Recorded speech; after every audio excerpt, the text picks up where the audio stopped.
नमो सिद्धाणं नमो आयरीयाणं नमो अज्जायाणं नमो लोए सौवसाहुणम। पंच परमेष्टि भगवान की जय।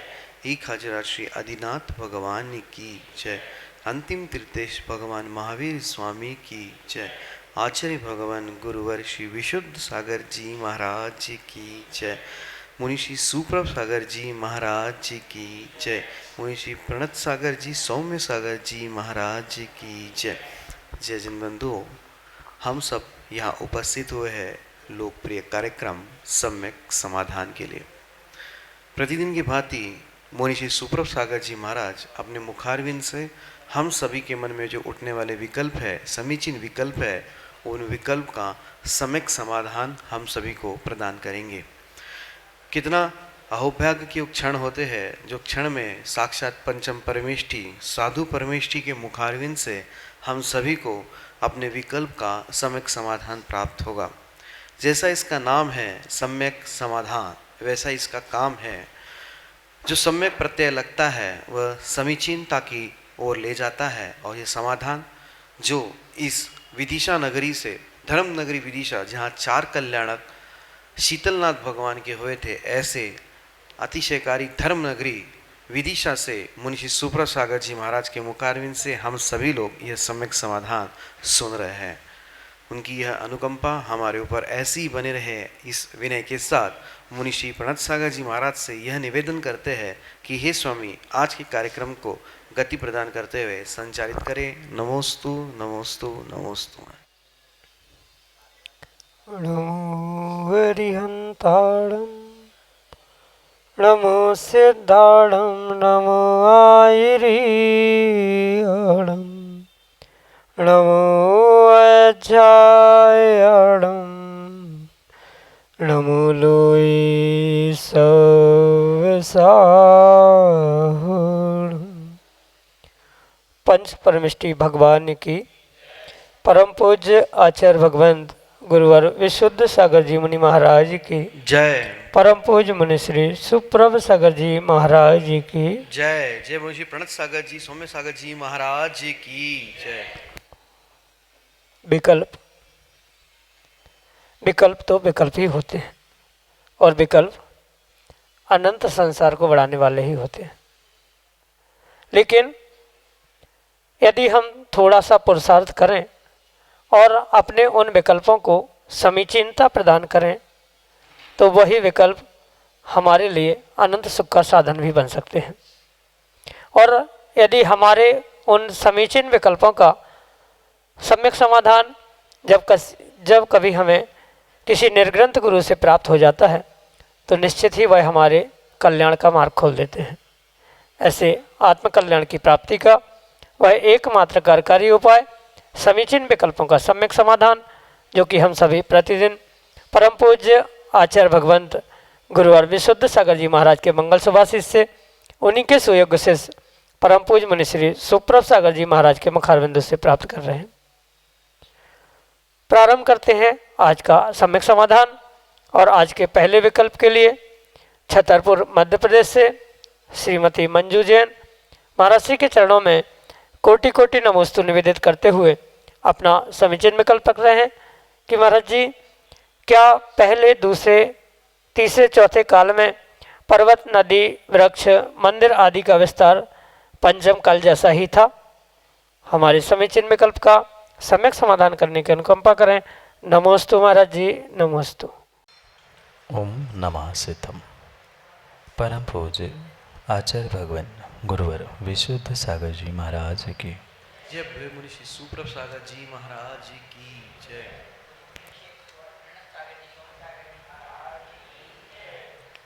जो काल का परिवर्तन चाहे पहले दूसरे तीसरे चौथे पांचवें काल रूप हो, वह मात्र भरत और ऐरावत इन क्षेत्रों में हुआ करता। उसके अलावा जो स्थान है, काल है, स्थिति है, उसमें किसी भी प्रकार का परिवर्तन, बदलाव नहीं देखने में आता। भले ही द्रव्य और वे वस्तुएं अपने आप में उत्पाद व द्रव्यता को प्राप्त होते हैं, पर फिर भी जो उसकी ऊंचाई, चौड़ाई, गहराई वृक्ष, पर्वत, भूमि आदि के निमित्त से है, इनका परिवर्तन मात्र वही संभव है जहाँ काल आदि का परिवर्तन हो। अन्य स्थानों पर जो शाश्वत मेरु जैसे द्रव्य या मेरु जैसी पर्याय सामने हैं, उनमें किसी भी प्रकार से कोई भी परिवर्तन ऊंचाई आदि को भी लेकर नहीं होता है।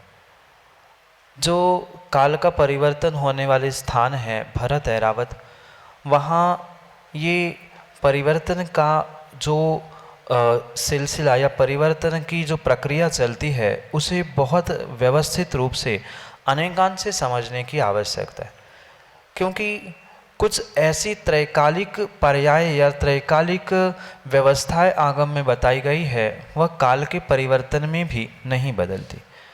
और इसी को समझते हुए जो वृक्ष है, पर्वत है, भूमि है आदि की जो लंबाई चौड़ाई है या ऊंचाई गहराई है, उसमें कथनचित कुछ अंशों में बदलाव भी देखने में आता है, कुछ अंशों में बदलाव नहीं भी देखने आता।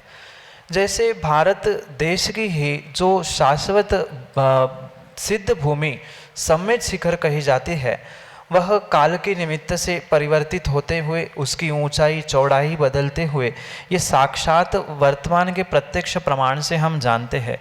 छठे काल में भले ही वहाँ पर्वत आदि नहीं रहेगा, पर एक स्वस्तिक के रूप में वह स्थान अंकित और सुरक्षित रहेगा, ये भी आगम के परिप्रेक्ष्य में हम जानते हैं। तो इस परिप्रेक्ष्य में ये अवश्य समझे कि वहाँ बदलाव हुआ है तो कहीं न कहीं बदलाव भी होता है। पर कुछ ऐसे त्रैकालिक व्यवस्था रूप जो वहाँ पर नदी के पात्र, विजयार्थ पर्वत आदि आदि की जो व्यवस्था है, उसका जो त्रिलोकसार आदि ग्रंथों में प्रमाण बताया है कि इतने से इतने योजन तक है, इसकी लंबाई इतनी योजन, इसकी चौड़ाई इतनी योजन, गहराई, वह योजनों में तो किसी भी प्रकार से नहीं बदलते हैं, पर ये अवश्य समझे योजनों का प्रमाण अवश्य ही बदलता है। पुनः समझने का प्रयास करें, योजन ये जो प्रमाण है वह नहीं बदलता, पर योजनों के प्रमाण यानी योजन कैसे होते हैं उसके प्रमाण भिन्न भिन्न से बदलते। जैसे काल परिवर्तित होते ही जीवों की ऊंचाई घटते बढ़ते देखने में आती है, वैसे ही कुछ ऐसे प्रमाण, ऐसे परिणमन देखने में आते हैं जिनका योजनों में तो वही संख्या मानाता है, पर योजन किस प्रकार से नापा जाता है वह बदलता है। क्योंकि योजन तक पहुंचने के लिए आचार्य भगवंतों ने उच्छेदांगुल, आत्मांगुल, प्रमाणांगुल ये 3 प्रमाण हमारे लिए प्रदान किए हैं। और जैसे ही काल का परिवर्तन होता है, क्योंकि जैसा आत्म अंगुल बदलता है वैसा उस आत्म अंगुल से अन्य भी गणित और योजनों का वह परिमाण बदल जाता है। योजन नहीं बदलते, पर योजन का जो परिमाण उस आत्मांगुल से किया जाता है वह जीवों के, महापुरुषों की ऊंचाई घटबढ़ होने के कारण से परिवर्तित होते में देखने आती है। जैसे 500 धनुष, 450, 450 और क्रम करते करते जो 7 हाथ तक अंतिम तीर्थंकर तक ऊंचाई हुई थी, तो उनके आत्मांगुल से, यानी जो ये एक अंगुल होता है स्वयं के ऊंचाई के प्रमाण से वह आत्मांगुल कहा जाता है। एक स्टैंडर्ड फॉर्म में जो बनाया जाता है उसे प्रमाणांगुल कहा जाता है। ऐसा एक उच्छेद अंगुल भी होता है। तो इन तीनों अंगुलों के हिसाब से जो उसका प्रमाण नापा जाता है उसमें तो परिवर्तन होते हुए देखने में आता है। पर जो योजन में कहा है कि गंगा नदी का प्रमाण इतना है, इतने योजन है, तो वो उतने ही योजन रहेगा। पर फिर भी वह योजन जैसा काल बदलता है वह आत्मांगुल के निमित्त से कम जाता होता हुआ देखने में आता है। इस अपेक्षा से तो परिवर्तन होता है, पर योजन के रूप में वह परिवर्तित नहीं होता, क्योंकि उसके जो जैसे प्रमाण हैं वैसे ही रहेंगे। जम्बूद्वीप जो 1 लाख योजन का कहा है उसमें किसी भी काल में परिवर्तित नहीं होता। उसके अपेक्षा से भरत क्षेत्र का भी जो हिस्सा बताया गया है वह भी उतना ही रहेगा। उसके परसेंटेज, उसका योजन, ये सब कुछ होने पर भी काल के परिवर्तन के निमित्त से जो महापुरुषों की ऊंचाई ऊंचाई आदि में बदलाव देखने में आता है, उसके अपेक्षा से आत्मांगुल बदलता है और आत्मांगुल बदलते ही योजन का जो परिमाण किया जाता है, योजन का जो माप किया जाता है, उसमें कथनचित बदलाव होने से उन द्रव्यों में पहले, दूसरे, तीसरे, चौथे काल और पांचवें काल की अपेक्षा में परिवर्तन देखने में आता है। यही आपके लिए सम्यक समाधान। सरिता जैन, विदिशा, मध्य प्रदेश से महाराज के चरणों में बारंबार नमोस्तु निवेदित करते हुए अपना समीचीन विकल्प रख रहे हैं कि महाराज जी, स्वधर्मेंद्र एक ही समय में विक्रिया के द्वारा अनेक शरीर बनाकर अलग अलग कार्य कर सकता है। एक शरीर से भगवान का पूजन आदि करता है और दूसरे शरीर से मनोरंजन के कार्य कर सकता है। तो मेरा विकल्प यह है कि उसे किस कार्य के कर्म का फल मिलेगा। हमारे समीचीन विकल्प का सम्यक समाधान करने की अनुकंपा करें। नमोस्तु महाराज जी, नमोस्तु। स्वधर्मेंद्र विक्रिया से अनेक शरीर, अनेक कार्य करता है। ये जितना परम सत्य है उतना ही कर्म सिद्धांत भी परम सत्य है। जो जीव जैसा कार्य करेगा उसको वैसा कर्म का आश्रय बंध होगा, ये करणानियोग का सिद्धांत है।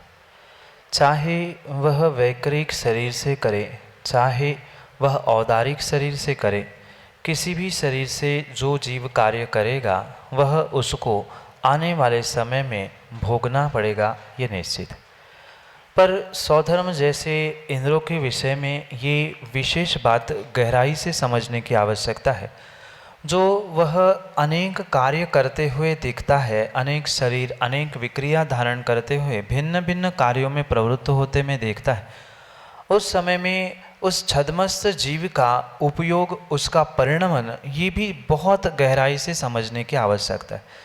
क्योंकि कर्म का आश्रय मात्र शरीर से नहीं, मात्र मन से नहीं, मात्र वचनों से नहीं, अपितु मन, वचन, काय, इन तीनों योगों से प्रति समय प्रतिपल चल रहा है। कोई भी ऐसा समय नहीं है, कोई भी ऐसा संसारी जीव भी नहीं है जिसके किसी समय में कर्म का आश्रय हुआ, किसी समय में नहीं हुआ, ऐसी कहीं भी व्यवस्था नहीं है।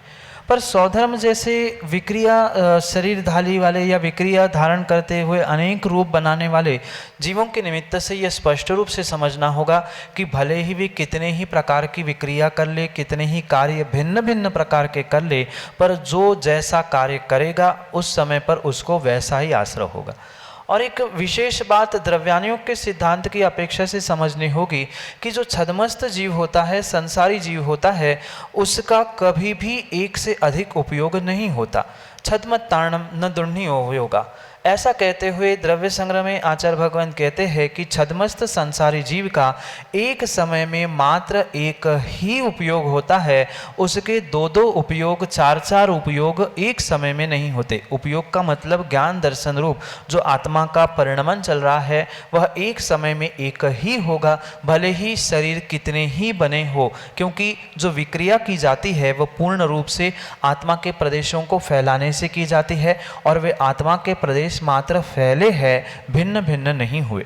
शरीर आपको भले ही अलग दिख रहा है पर आत्मा के प्रदेश उस शरीर से, मतलब विक्रियक शरीर से मूल शरीर तक तारतम्यता को यानी संबंध को लिए होने से ही उस क्रिया का भी, यानी मूल शरीर से अगर वो कुछ कर रहा है या विक्रियक शरीर से, विक्रिया से कहीं पहुंचकर कुछ कर रहा है, उन दोनों का भी या और भी विक्रिया कर रहा है, उन सभी का कर्मों का आश्रय उसे होगा। पर जिस समय पर उपयोग जहां पर विशेष रूप से होगा या जहां उपयोग होगा उस समय पर उसका वहां वैसा उसका कर्म का आश्रय होगा, क्योंकि वह समय का इतना छोटा परिणमन है कि कोई भी छद्मस्त जीव ये नहीं ग्रहण कर सकता, नहीं समझ सकता कि कौन से समय में जीव का कहाँ उपयोग है, कहाँ से कहाँ पहुँचा है। ये सूक्ष्म समय का परिणमन होने से भले ही छद्मस्त जीव उसे समझ नहीं पा रहा है, पर ये परम सत्य समझे कि एक समय में एक उपयोग होने से वह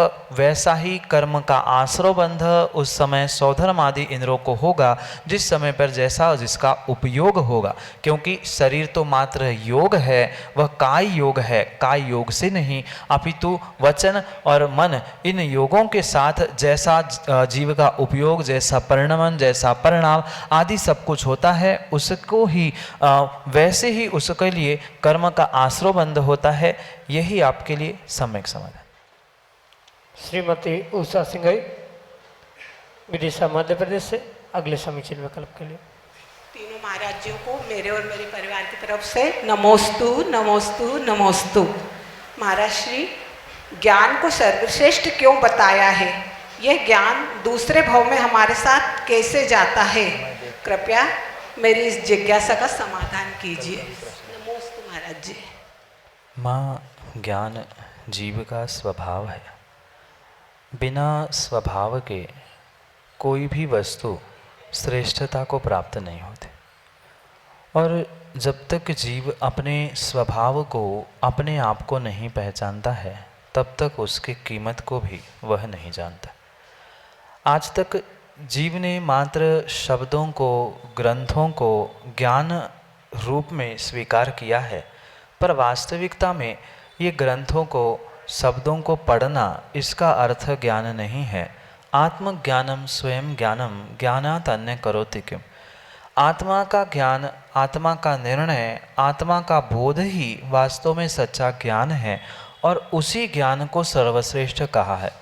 ये जो श्रुत ज्ञान है या मति ज्ञान है, ये तो कर्मों के क्षयोत्सव से अच्छे बुरे कम ज़्यादा होते हुए देखने में आते हैं। यहाँ जो ज्ञान को सर्वश्रेष्ठ कहा है, वह किसी भी प्रकार से ये कर्मजनित ज्ञान को नहीं कहा है। भले ही व्यवहार की अपेक्षा से कर्मजनित ज्ञान को, मतिश्रुत ज्ञान को, केवल ज्ञान आदि आदि को श्रेष्ठ कहा है, पर वास्तव में सर्वश्रेष्ठ ज्ञान तो आत्मा के ज्ञानोपयोग को, दर्शनोपयोग को जानते हुए उसको प्राप्त करना, ये ही वास्तव में सर्वश्रेष्ठ ज्ञान हो सकता है। पर व्यवहार की अपेक्षा से ज्ञान को भी जो श्रेष्ठ कहा है, वह सम्यक ज्ञान को श्रेष्ठ कहा है, किसी मात्र ज्ञान को नहीं। क्योंकि ज्ञान रूप, जानकारी रूप ज्ञान तो जीवों को बहुत सारा है। पुनः समझना, जानकारी रूप ज्ञान जीवों को बहुत सारा है, पर सम्यक ज्ञान बहुत कम है। वह सम्यक ज्ञान सर्वश्रेष्ठ है, मात्र जानकारी नहीं। कथनचित अगर हम जानकारी को भी श्रेष्ठ कहे तो ऐसा कहा जाता है कि बिन जानन्ते दोष गुणन से कैसे तजिए कहिए। जब तक जानकारी नहीं होगी तब तक सम्यक ज्ञान कैसे होगा, और सम्यक ज्ञान नहीं है तब तक आत्मा का ज्ञान कैसे होगा। इसलिए क्रम क्रम से उसकी श्रेष्ठता को समझना होगा, और तभी उस ज्ञान के विषय में निर्णय करना होगा। और ये अपेक्षा परख ज्ञान किस प्रकार से श्रेष्ठ, सर्वश्रेष्ठ है, उसे समझने का आपको प्रयास करना होगा। सामान्य भाषा में आचार्यों ने जो ये श्रुत ज्ञान को, मति ज्ञान को श्रेष्ठ कहा है, उसके पीछे भी अपेक्षा है। श्रुत ज्ञान स्वयं के साथ दूसरों का भी कल्याण करता है, इसलिए उसे स्वार्थ परार्थ मानते हुए श्रुत ज्ञान को महान कहा।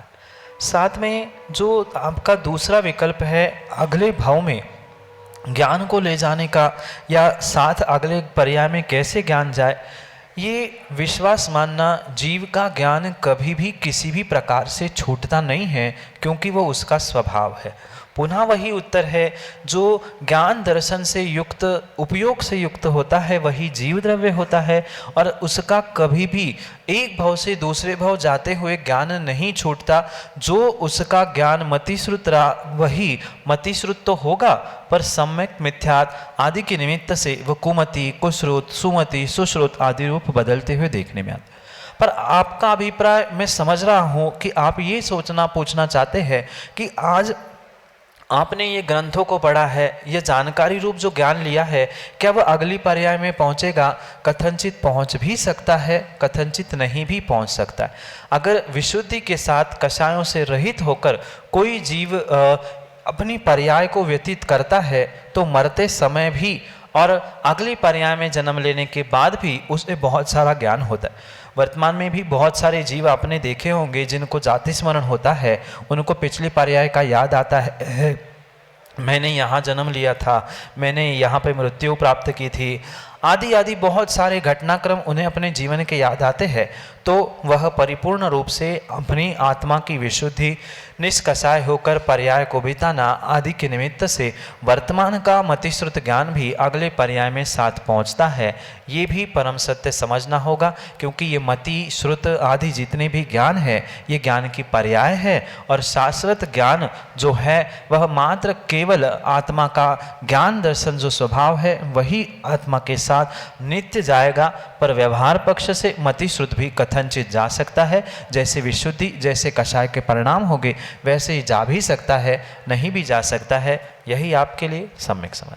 श्रीमती ममता जैन, अरिहंत विहार कॉलोनी, विदिशा, मध्य प्रदेश से अगले समीचीन विकल्प के लिए। जी नमोस्तु महाराज जी, नमोस्तु महाराज जी। महाराज श्री, मेरा मन हमेशा अशांत रहता है। मैंने अपनी ज़िंदगी में सबके साथ अच्छा किया, लेकिन उस मतलब हमेशा अपयश ही मिला। ये मेरा कौन सा कर्म का उदय है? मेरा शरीर भी अस्वस्थ रहता है। मैं व्रत उपवास चौका भी नहीं लगा सकती। मेरे कर्मों की निजरा कैसे हो? कृपया शंका का समाधान कीजिए। नमोस्तु महाराज जी, नमोस्तु महाराज जी, नमोस्तु महाराज जी। संसारी जीव का वर्तमान में जो भी परिणमन होगा, कहीं ना कहीं उसमें कर्मों का निमित्त अवश्य होगा। बिना कर्म निमित्त के जीव सुखी दुखी, अच्छा बुरा आदि को प्राप्त नहीं करता। ये परम सत्य होने पर भी ये बहुत अच्छे से समझने की आवश्यकता है कि ये जो कुछ भी वर्तमान में जीव को प्राप्त हो रहा है, चाहे सुख हो चाहे दुख हो, अच्छा हो या बुरा हो, स्वास्थ्य अच्छा बुरा या अन्य भी जो भी कार्य हो रहा है, उसके पीछे जो आपने कर्म बंध किया है उसके कारणों को समझते हुए उसके वर्तमान के उदय को भी समझने की आवश्यकता। कहीं ना कहीं पिछली पर्याय में आपने दूसरे जीवों को दुख दिया था, परेशान किया था, कष्ट दिया था, चाहे मन वचन काय किसी भी साधन से, उसका ही ये प्रतिफल है कि वर्तमान में मनुष्य पर्याय मिलने पर भी, जैन कुल मिलने पर भी आप शरीर की अस्वस्थता के कारण श्रेष्ठ कार्य नहीं कर पा रहे हैं। ये पूर्व कर्म में दूसरे जीवों को दुख देने के निमित्त से आपने जो असाता कर्म का आश्रय किया था उसका ही ये प्रतिफल है कि वर्तमान में आप अपने शरीर के निमित्त से सुखी नहीं हो पा रहे हैं।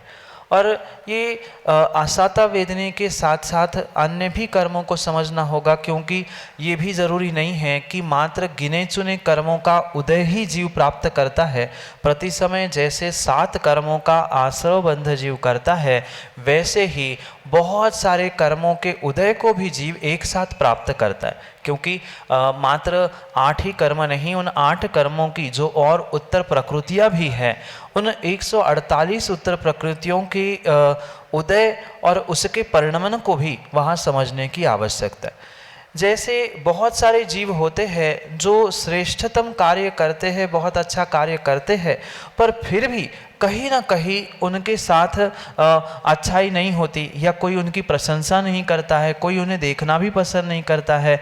वह व्यक्ति दूसरे के साथ अच्छा करता है पर दुनिया उनके साथ बुरी करती है। ये कहीं ना कहीं माँ परिपूर्ण रूप से आपके असाता के साथ साथ अनादेय, अयशाकीर्ति ऐसे पाप कर्मों का उदय है, जिसके कारण से वह ये सब कुछ कार्य आपके जीवन में घटित होते हुए देखने में आता है। पुनः पुनः ये विशेष बात समझना कि कहीं ना कहीं ये सभी प्रकृतियाँ पाप रूप ही है। इसलिए अगर सामान्य रूप से समझना है तो ये परिपूर्ण रूप से पाप कर्म प्रकृति माने, या विस्तार से समझना है जैसे अनादेय है, अयशाकीर्ति है, असाता वेदनीय है आदि, इन पाप प्रकृतियों की मुख्यता से ये सब कुछ वर्तमान में आपके साथ घटित होते हुए देखने में आ रहा है। अगर आपको इन कर्मों से बचना है या आने वाले समय से इन कर्मों के उदय से बचते हुए निर्जरा को, संवर को प्राप्त करना है, तो आपको विशेष पुरुषार्थ करने की आवश्यकता है। भले ही शरीर से आप दूसरे किसी को सुखी कर पाओ नहीं कर पाओ,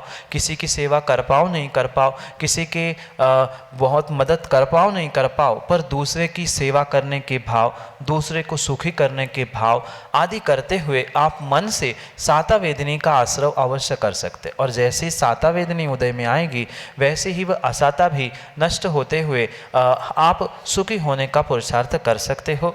यही आपके लिए सम्यक समाधान। रेखा साह सोलापुर महाराष्ट्र से अगले समीचीन विकल्प के लिए। नमस्तू नमस्तू नमस्तू महाराज नमस्तू।